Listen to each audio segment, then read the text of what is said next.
Greetings everyone. అందరూ బాగున్నారా? ఈరోజు మనం ఒక చిన్న కథ ద్వారా పాఠం నేర్చుకోబోతున్నాం. ఈ కథ దేవునిలో దాగి ఉన్న అవకాశాల కథ. ఒక ఊరిలో జూలియా అని ఓ అమ్మాయి ఉండేది. జూలియాకి వాళ్ళ తండ్రి ఓ కంప్యూటరైజ్డ్ కళ్ళద్దాలను ఇచ్చాడు. జీవితాన్ని విభిన్నంగా చూడటానికి ఇవి నీకు సహాయపడతాయి అని చెప్పాడు. నీకు అవసరమైనప్పుడు వీటిని ఉపయోగించమని జూలియా తండ్రి తనకు చెప్పాడు. ఒకసారి జూలియా వాళ్ళ ఇంట్లో చిన్న వేడుక జరిగింది. మరుసటి రోజు ఇల్లు చిన్న భిన్నంగా ఉండటం, కిచెన్లో వండిన పాత్రలన్నీ పడి ఉండటం జూలియా గమనించింది. జూలియాకు ఏమాత్రం నచ్చలేదు, కోపంగా ఉంది. అప్పుడు ఆమె తండ్రి తనకు ఇచ్చిన ప్రత్యేకమైన కంప్యూటరైజ్డ్ కళ్ళద్దాలు సహాయపడతాయేమో అని భావించి వాటిని ధరించింది.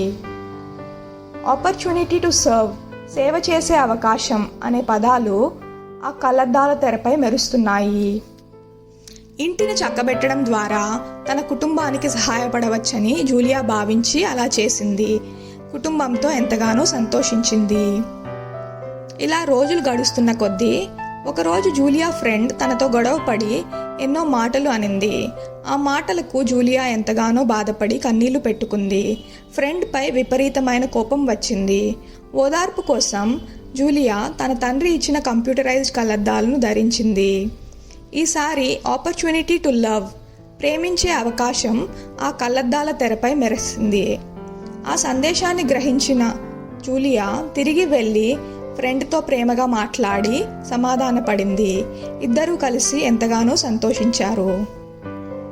ఇలా జరుగుతున్న కొద్దీ కొన్ని రోజులకు జూలియా కాలికి గాయమైంది. ఆ కాలి బెనుకు ఆమెను తనకిష్టమైన టెన్నిస్ ఆట నుండి పూర్తిగా విరమింపజేస్తుందని డాక్టర్ చెప్పారు. జూలియా ఎంతగానో బాధపడింది. ఆశ కోల్పోని జూలియా తన తండ్రి ఇచ్చిన కళ్ళద్దాలను ధరించి చూడాలనుకుంది. ఈసారి ఆ కళ్ళద్దాలలో నమ్మడానికి అవకాశం, ఆపర్చునిటీ టు ట్రస్ట్ అనే పదాలు తెరపై మెరుస్తున్నాయి. ఆ సందేశంతో జూలియా దేవునిపై విశ్వాసం ఉంచి పూర్తిగా కోలుకొని మునుపటిలాగా టెన్నిస్ ఆడటం ప్రారంభించింది. జూలియా గ్లాసెస్ ఆమె ప్రపంచాన్ని చూసే విధానాన్ని మంచిగా మార్చేసింది. Opportunity to serve, opportunity to love, opportunity to trust.